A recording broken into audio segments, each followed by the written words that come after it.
तर नमस्कार मित्रांनो, जसं मी आपल्याला सांगितलं की आज आपण सेंटर ऑफ एक्सलन्स ऑफ मँगोला कोकण कृषी विद्यापीठात आहोत दापोलीला. आणि आज आपण बघणार आहोत की सेंटर ओपन सिस्टम हे काय असते आणि झाडाला आपण शेप कसा द्यावा. तर आंब्याचं जे झाड असते, जसं आपण आपल्या पाठी पाहू शकता, जे मोठं झाड आहे त्या झाडाचं एक साधं वैशिष्ट्य असं असते की आंब्याच्या झाडाला छत्री सारखा आपण एक सांगू शकतो, छत्री सारखा शेप घ्यायची एक सवय असते. पण ह्यामुळे काय होते, झाड हे उंच उंच वाढत राहते.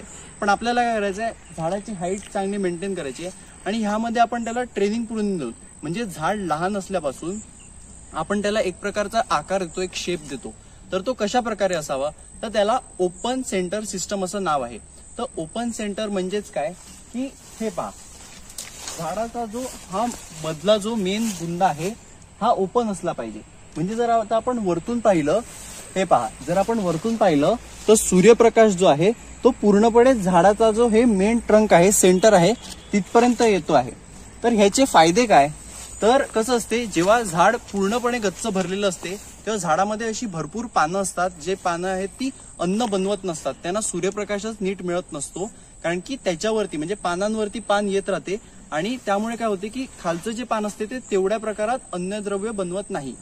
तर यासाठी आपण काय करतो, जेव्हा आपण सेंटर ओपन सिस्टम करणार त्यामध्ये आपण असं होते की प्रत्येक पानाला सूर्यप्रकाश मिळतो व चांगल्या प्रकारे झाडामध्ये अन्न तयार केले जाते. हा झाला पहिला फायदा. दुसरा फायदा असतो, जेव्हा झाडाच्या बुंद्यापर्यंत म्हणजे एकदम खालपर्यंत सूर्यप्रकाश येणार तेव्हा झाडाचं जे बुंद्याचं जे तापमान आहे, त्याचं जे सरफेसचं जे तापमान आहे ते चांगल्या प्रकारे थोडं म्हणजे वाढ असते तापमानामध्ये, चांगलं तापमान राहते.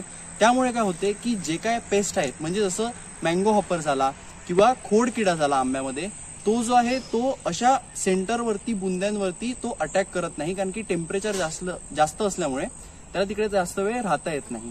तसंच एक मुख्य बाब म्हणजे तिसरी गोष्ट जर म्हणायला तर मुख्य बाब अशी असते की आंब्यामध्ये ज्या ज्या ठिकाणी सूर्यप्रकाश पोचतो त्या त्या ठिकाणीच आंब्याला फ्लावरिंग येते, त्या त्या ठिकाणीच फुलं येतात. तर जर आपण सेंटरमधून जर अशा प्रकारे ओपन ठेवलं तर काय होणार की सूर्यप्रकाश पूर्ण झाडामध्ये चांगला खेळता राहणार आणि प्रत्येक ठिकाणी आपल्याला चांगल्या प्रकारे जी फुलाची काडी आहे किंवा फ्लावरिंग पॅनिकल आहे ते आपल्याला दिसून येते. तर अशा प्रकारे आपण जे झाडामध्ये आपण जे सेंटर ओपन सिस्टम सांगतो, त्या सेंटर ओपन सिस्टमचा आंब्याच्या झाडाला अशा प्रकारे वेगवेगळ्या रित्या भरपूर फायदा होतो. तर आपण देखील आपल्या आंब्याच्या झाडाची असंच आपण काळजी घ्यावी, असंच आपण देखील आपल्या आंब्याच्या झाडामध्ये सेंटर ओपन ठेवावं. अशा नवनवीन माहितीसोबत भेटत राहू. धन्यवाद.